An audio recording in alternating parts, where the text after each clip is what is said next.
I absolutely love Turnabout stamps. I think they're so much fun.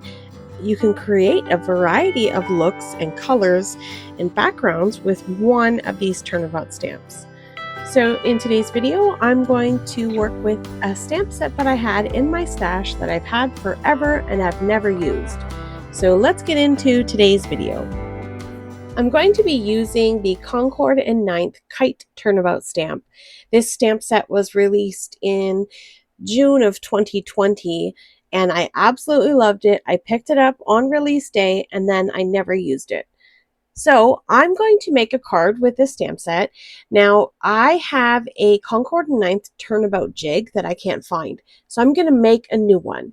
So I'm just taking a piece of chipboard. This is just a back of a paper pad and I'm cutting it down to 6 by 6 inches. I'm going to take a ruler and I'm going to draw an X from corner to corner on this piece of chipboard. So I'm making sure I'm directly dead center in the corners. I'm also using my grid lines on my cutting mat on my work surface so that I can make sure that the points are lined up and then line up my ruler, and then I won't have to worry that I'm getting things kind of off-centered.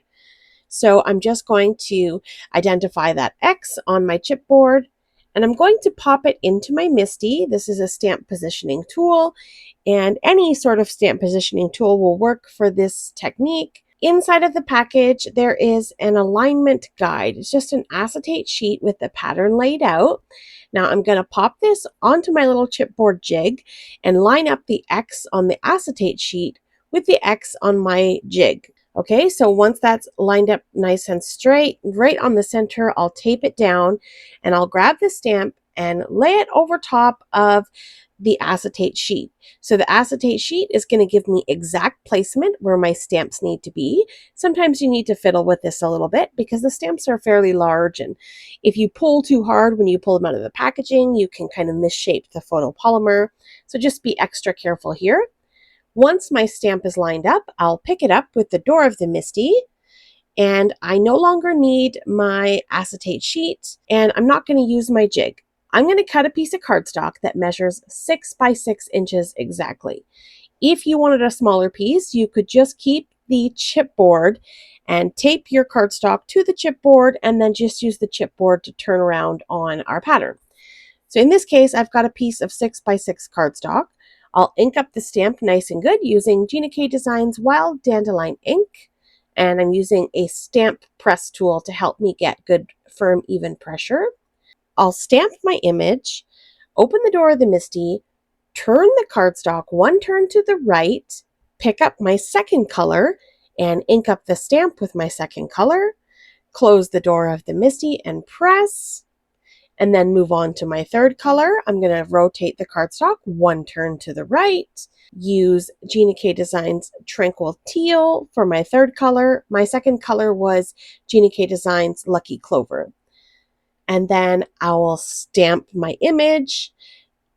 Once that's stamped, I will pick up the cardstock, make one final turn to the right, ink up with jennycarddesigns Blue Raspberry, close the door of the MISTI and press, and voila, we have a beautiful, vibrant, colorful kite background. These turnabout stamps create such interesting sort of geometrical backgrounds where it's a repeating pattern, but you get different color kites with different color little, what do you call those little strings with the bows? You just get such a fun, versatile design. So it looks like a really cool pattern paper, and you can pick your colors to suit. So I went ahead and I trimmed this down. I trimmed it down to 3 3/4 by 5. And I've also got a black layer that is 1/4 of an inch bigger at 4 by 5 1/4. And I started with a green card base, but then I decided to switch the card base out for a different color. I tried a few different colors. I have some green cardstock, some blue cardstock. I had a yellow, and I thought that was the winner. I thought it was just really bright and happy and cheery. So I'm going to go ahead with the yellow card base. So I'm going to get all of these layers adhered together just using some double-sided tape. I've got a dot runner here, and I'll adhere everything to my yellow card base. And I like the way that looks. So for the inside of this card, I decided to put a little bit extra. I don't normally do this, but I thought this would be a fun sort of extra element to this card. I'm going to grab a piece of white cardstock and I'll cut it down to 3 3/4 by 5 inches. And I'll get this adhered to the inside of my card.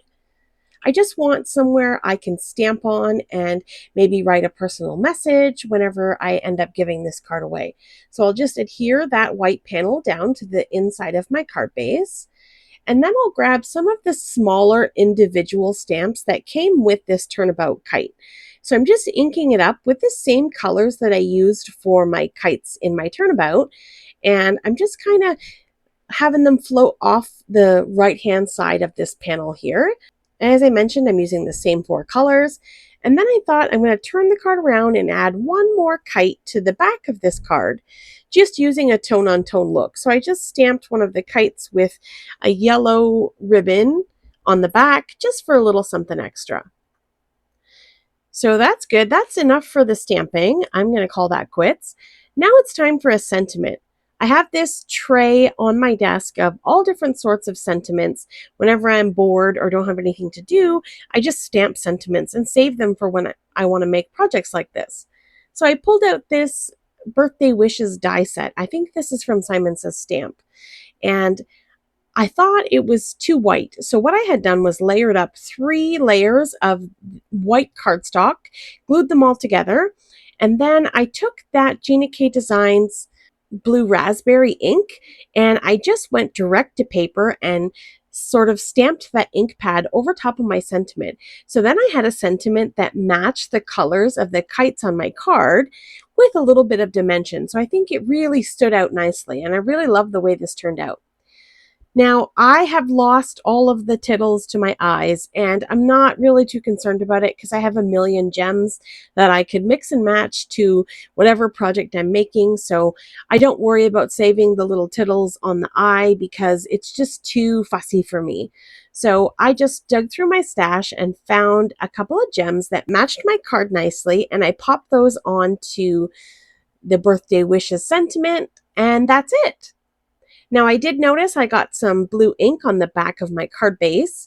So I've got a mono sand eraser and I'll just erase away that ink and you can't even tell it was ever there. So that's just between me and you. All right, so that's it. This card is complete. I'm not going to do nothing else to it. We have that beautiful kite background. We have that lovely stacked dimensional sentiment with a coordinating blue ink, some sparkly tittles on my eyes, and then we have the inside of the card base stamped to match with the coordinating kites and colors, and the stamp on the back too. And that's it. This card is complete. All right, so that's going to be it for today's video. I hope this video inspires you to pull out a stamp set that you've had in your stash for over 4 years and try making a card with it. You never know what you're going to come up with. All right, thanks so much for joining me today. Coming up on screen are a couple of videos I think you may enjoy. Have yourself a lovely day, and I'll see you in the next one. Bye!